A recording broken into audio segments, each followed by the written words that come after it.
사랑하는 주님, 지난 한 주도 저희를 눈동자와 같이 지켜주시고 오늘 주님 전에 나와 예배 드릴 때 감사하여서 주님께 구별하여 들고 나왔습니다. 10의 1조 감사의 예물, 선교의 예물, 구제의 예물, 또 건축의 예물 드립니다. 드리는 손길마다 기억하시고 우리의 삶의 지경이 더욱 넓어지며 복음이 땅 끝까지 전파되는 일에 쓰임받게 하여 주옵소서. 주께서 받으시고 또한 축복하신 것을 믿사옵고 예수님의 이름으로 감사하며 기도하옵나이다. 아멘. 우리 받으신 주님께 감사의 박수. 자, 오늘 하나님 말씀 사도행전 19장 1절부터 7절 말씀입니다. 사도행전 19장 1절부터 7절 말씀 우리 한 절씩 교독하겠습니다. 아볼로가 고린도에 있을 때 바울이 윗지방으로 다녀 에베소에 와서 어떤 제자들을 만나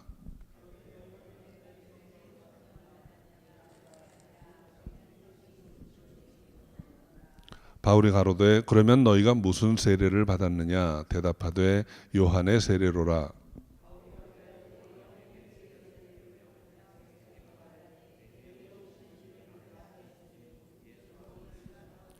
저희가 듣고 주 예수의 이름으로 세례를 받으니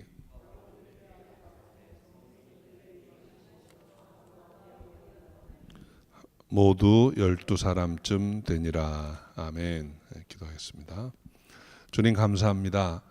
오늘도 복되고 아름다운 주님의 날 전에 나와 예배드릴 수 있게 하심을 감사합니다. 주님께 더 가까이 나아가며 주님의 인도하심을 쫓아 살며 주님의 뜻을 따라 섬기는 저희가 되게 하옵소서. 감사하옵고 예수님의 이름으로 기도합니다. 아멘. 자, 오늘 말씀은 이제 사도 바울이 에베소에 와서 이제 사역을 시작할 때 이야기입니다.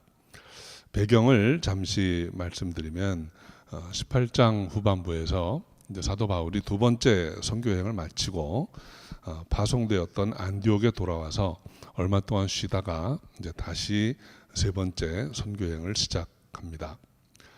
갈라디아와 부르기아 땅을 차례로 다니면서 모든 제자들을 이제 굳게 하였다고 했는데 이제 오늘은 하나님의 뜻이면 돌아오리라 하고 떠났던 에베소에 다시 돌아오게 됩니다. 그래서 에베소 지역에서 이제 어떤 일이 있었는가 하는 것을 오늘 살펴보겠습니다. 먼저 1절 말씀 함께 읽어볼까요? 아볼로가 고린도에 있을 때 바울이 윗지방으로 다녀 에베소에 와서 어떤 제자들을 만나. 아볼로는 에베소에 있을 때 예수에 관한 것을 자세히 말하며 가르쳤던 사람이에요. 그런데 그가 요한의 세례만 알 따름이라 그랬죠. 그래서 브리스길라와 아굴라가 데려다가 예수님에 관한 도를 자세히 풀어 가르쳤다 그랬습니다. 그 가르침을 받은 후에 아볼로는 아가야 지방으로 떠나갑니다. 아가야는 바로 고린도가 있는 곳이죠. 그래서 오늘 본문에 아볼로가 고린도에 있을 때라는 말은 이제 하나님의 경륜이 참 상세하고도 세밀한 것 같아요. 이제 바울이 에베소에 오게 되니까 아볼로는 너는 이제 됐다, 고린도에 좀 가 있어라 이렇게 해가지고 보내신 거죠. 그래서 그 에베소 지역에 이제 바울이 들어오게 된 것입니다. 그런데 바울이 에베소에 와서 어떤 제자들을 만나게 되었다 그랬습니다. 이 제자들이라는 말은 특별히 누구의 제자를 가리키는 게 아니고 당시에 그리스도를 믿는 사람들을 일반적으로 제자들이라고 표현을 했어요. 그것은 이제 에베소에 있던 예수 믿는 사람들을 일부 만났는데 그들을 만나서 바울이 처음 한 이야기가 2절입니다. 2절 함께 읽어볼까요? 가로되 너희가 믿을 때 성령을 받았느냐? 가로되 아니라 우리는 성령이 있음도 듣지 못하였느니라. 너희가 믿을 때 성령을 받았느냐라는 질문이에요. 이 질문의 뜻을 이해하려면 여러분 지난주에 제가 그리스도를 믿는 것에 관해서 세 종류의 신앙이 있다고 했습니다. 하나는 예수가 그리스도인 것을 믿는 것. 두 번째는 예수가 십자가에 달려 죽으시고 부활하심으로 우리에게 그리스도가 되셨다는 것을 믿는 것. 조금 다르죠. 예수가 그리스도인 것을 십자가와 부활을 이해하지 못하고도 그렇게 믿는 사람이 있다는 거예요. 세 번째는 예수가 우리를 위해 십자가에 죽으시고 부활하심으로 그리스도가 되셨다는 것을 성령의 역사로 말미암아 믿게 되는 것입니다. 그러니까 성령의 역사로 말미암아 믿게 되는 것과 내 생각으로 믿는 것 다를 수 있다는 거예요. 그러니까 지금 세 종류의 신앙을 제가 말씀드렸습니다. 예수가 그리스도인 것을 믿는 것, 십자가에 달려 죽으시고 부활하심으로 예수가 그리스도인 것을 믿는 것, 이것을 성령으로 말미암아 믿게 되는 것, 이 세 가지가 있다는 거예요. 지금 에베소에 있는 교인들은 어디까지 지금 알고 있을까요? 지금 바울이 에베소에 있는 제자들에게 중요한 질문을 하고 있습니다. 너희가 믿을 때 성령을 받았느냐? 이 질문을 풀어보면 너희가 예수가 그리스도이심을 믿는가 하는 것입니다. 만약에 너희가 이걸 믿는다면, 더 나아가서 예수가 그리스도의 십자가에서 우리의 죄를 대속하시고 부활하셨다는 것을 믿는다면 그 믿음이 성령으로 말미암은 것인가 아니면 너희 생각으로 믿는 것인가, 지금 이걸 물어보는 거예요. 바울에게는 이것이 아주 심각한 주제였습니다.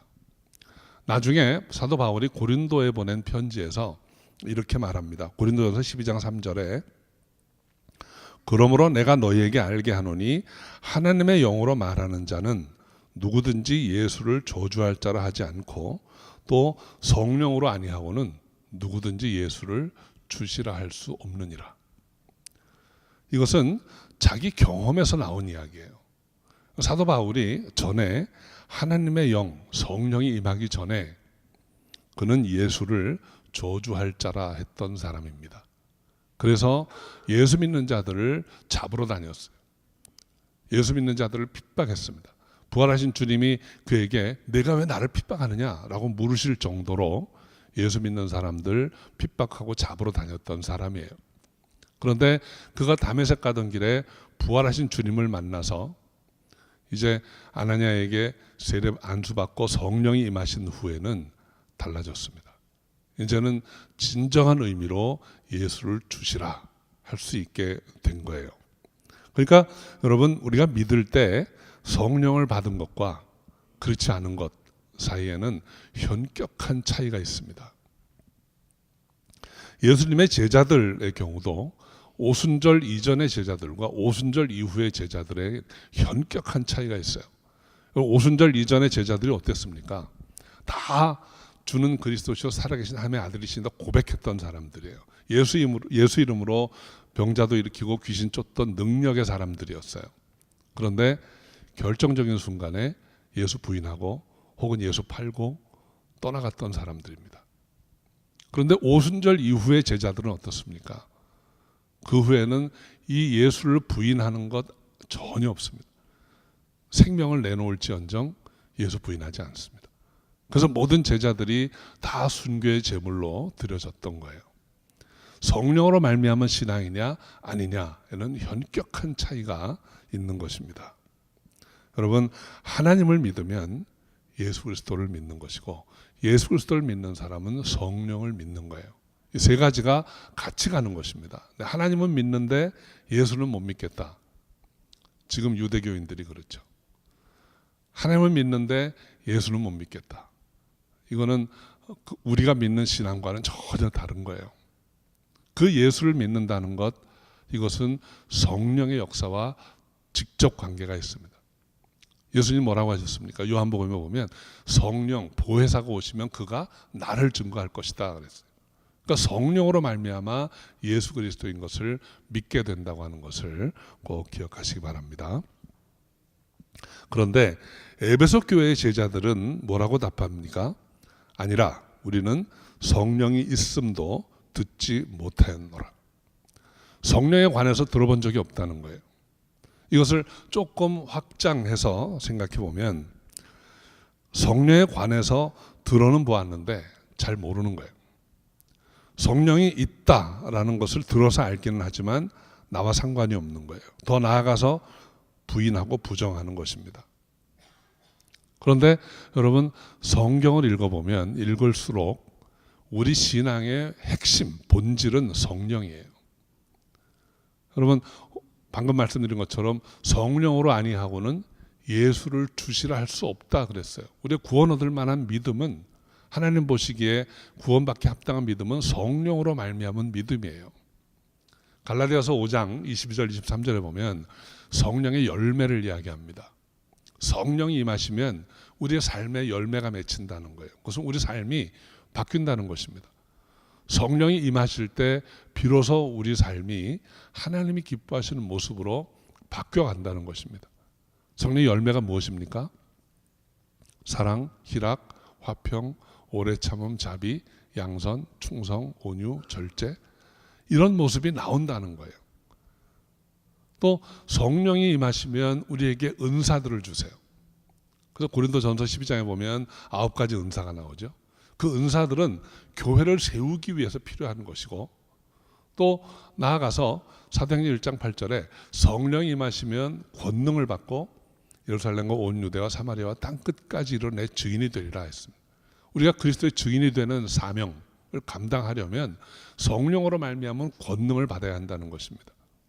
그러니까 여러분, 그리스도인의 삶의 시작과 마지막까지 성령으로 하지 아니하고는 안 되는 거예요. 그런데 성령이 있음도 들어보지 못했다? 이거는 어떤 의미에서 보면 아직 그리스도인이 아닌 거예요. 저와 여러분이 성령으로 말미암은 그리스도인이 되기를 주의 이름으로 축원합니다. 그 말을 듣고 바울이 반문합니다. 그러면 너희가 무슨 세례를 받았느냐? 너희가 믿고 세례 받았다고 하는데 무슨 세례를 받은 것이냐? 그러니까 요한의 세례라고 답합니다. 이것은 우리가 앞에서 이미 살펴본 내용입니다. 아볼로가 예수에 관해서 많은 것을 가르쳤지만 요한의 세례만 알 따름이라.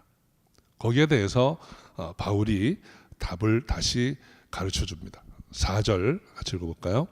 바울이 가로되 요한이 회개의 세례를 베풀며 백성에게 말하되 내 뒤에 오시는 이를 믿으라 하였으니 이는 곧 예수라 하거늘. 세례 요한이 전했던 메시지는 회개하라 하는 것입니다. 이미 도끼가 나무 뿌리에 놓였으니 너희가 지금 회개하지 않으면 심판을 당할 것이다. 회개하라. 회개하라는 것은 이제까지 살아온 삶으로부터 돌이키라는 거예요. 그래서 누구를 믿으라? 예수를 믿으라 하는 것입니다.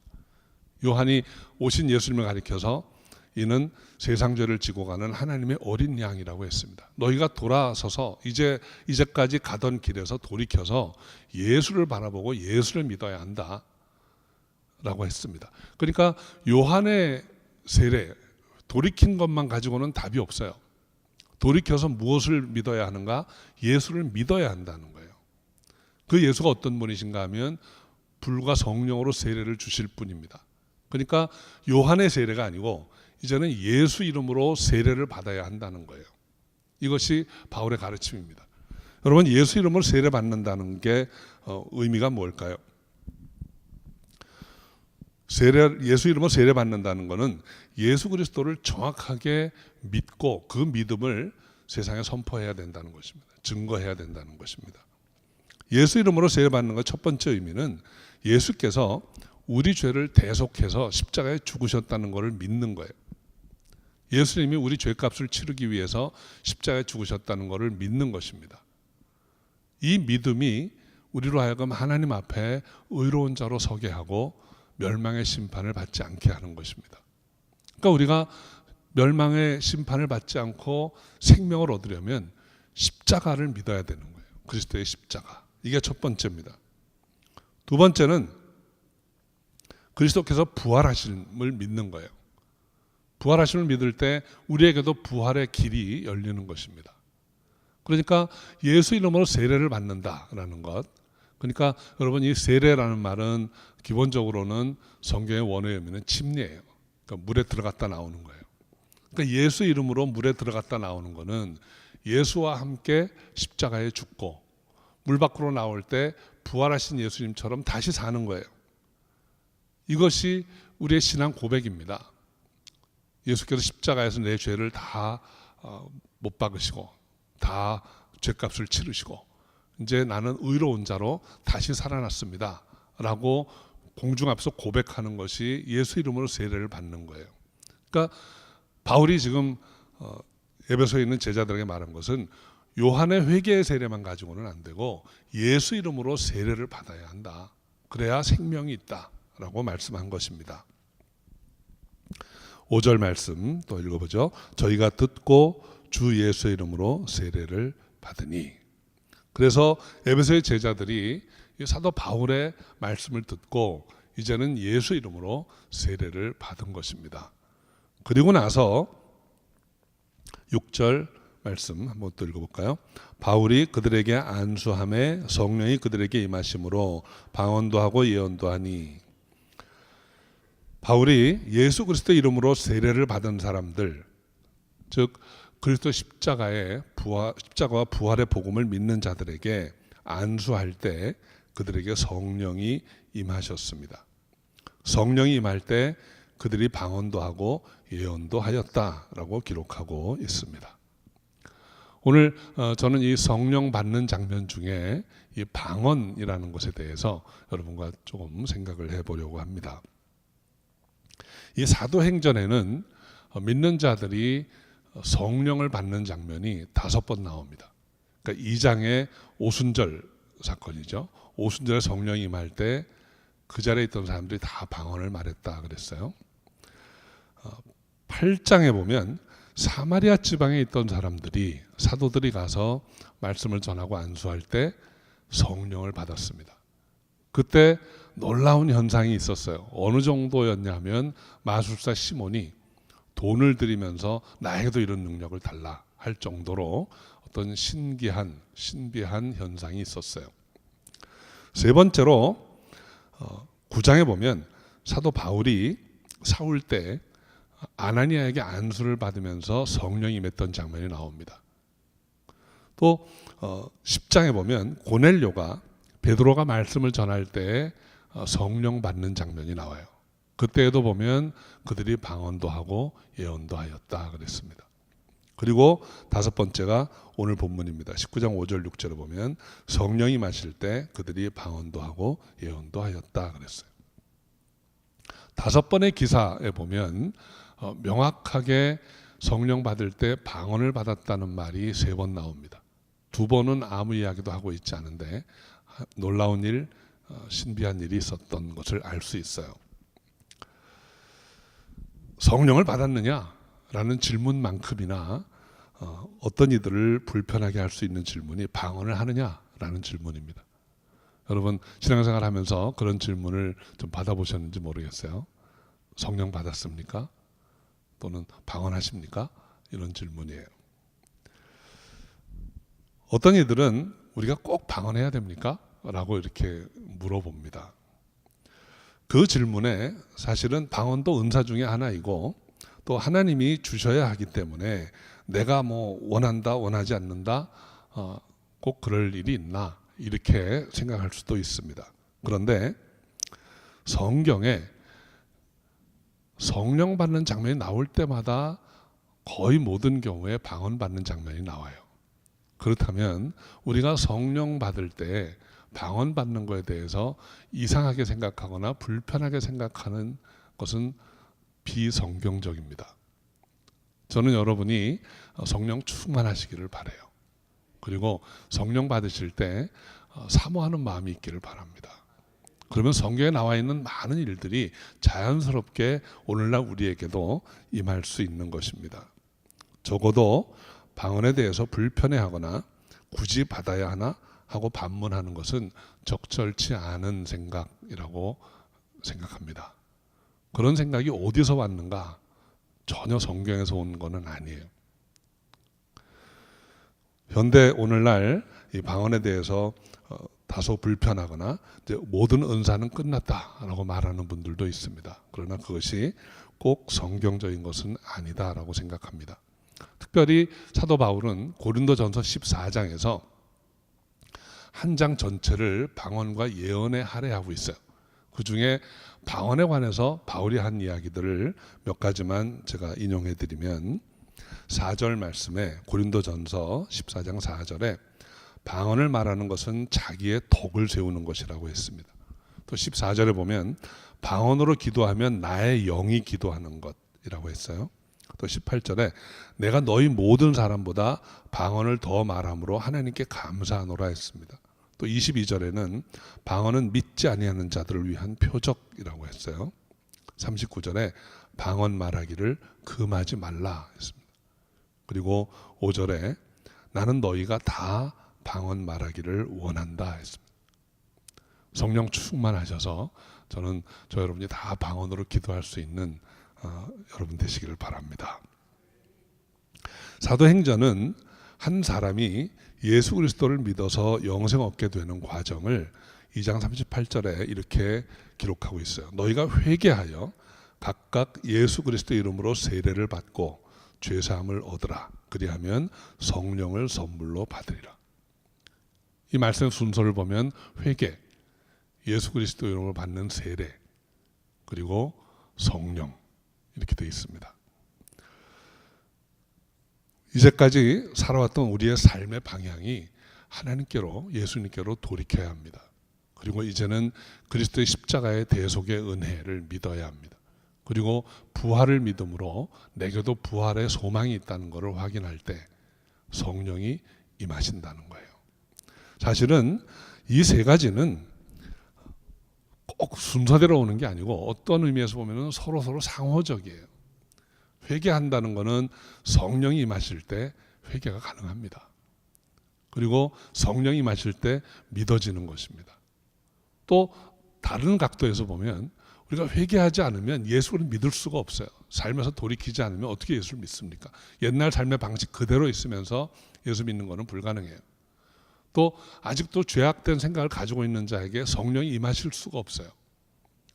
그러니까 이 모든 것이 상호적인 것입니다. 그러나 그냥 논리적으로 순서를 굳이 따져보자면 세상으로부터 돌이켜야 예수 그리스도를 바라보게 되고 예수 그리스도를 믿는 정결한 마음 위에 성령이 임하셔서 충만히 거하신다는 것입니다. 너희가 믿을 때 성령을 받았느냐? 이 질문은 우리 신앙생활에서 정말 중요한 질문입니다. 먼저 여러분에게 제가 한번 묻겠습니다. 여러분 성령 받으셨습니까? 아멘. 이 질문이 어떤 분에게는 불편한 질문이 될 수도 있습니다. 그러나 오늘 본문이 우리에게 증거하는 것은 이 질문은 모든 믿는 자가 피해갈 수 없는 질문입니다. 제가 묻지 않아도 또는 옆에 있는 어떤 분이 묻지 않아도 우리 주님께서 물으실 것입니다. 우리가 믿는다고 고백할 때 내가 믿는 이 믿음이 성령으로 말미암은 것인가 아니면 내 생각인가? 여러분 우리 생각으로 믿는다고 아무리 주장하고 확인을 하고 다짐을 해도 우리 힘에는 한계가 있어요. 여러분 제자들이 우리보다 신앙이 약하고 무지한 사람들이어서 예수를 부인했겠습니까? 예수님이 그 부인한 제자들에게 너희가 이제부터는 아무것도 하지 말고 성령 받을 때까지 기도하고 있어라. 위로부터 능력이 비울 때까지 기도해라. 그거 아니면 일하지 말라는 거예요. 심각한 문제였습니다. 언젠가 이미 그 질문 앞에 다 섰던 분도 계시고 아직 그 질문 앞에 서보지 못한 분도 계실지 모르겠어요. 우리가 사람으로 해서 귀에 들리는 질문이 아니고 예수께서 여러분 중심에 묻는 질문입니다. 내가 믿을 때 성령을 받았느냐? 그 질문 앞에 무릎 꿇고 주여 제게도 성령을 허락하소서, 성령 충만 받기를 사모합니다 하는 마음으로 무릎 꿇고 주께 나아가는 여러분 되시기 바랍니다. 하나님은 우리를 사랑하셔서 구하는 자에게 성령을 주신다고 했습니다. 성령을 구하시고 성령 충만해서 주님 뜻대로 살아가는 저 여러분 다 되시기를 주의 이름으로 축원합니다. 기도하겠습니다. 아버지 하나님, 너희가 믿을 때 성령을 받았느냐? 바울의 안타까운 심령, 성령으로 아니하고는 예수를 주시라 할 수 없는 그 엄연함 앞에 우리 신앙을 다시 한번 돌아보고 주님께 나아가기 원합니다. 성령께서 우리 모두에게 임하셔서 충만케 하여 주옵소서. 감사하고 예수님의 이름으로 기도합니다. 아멘.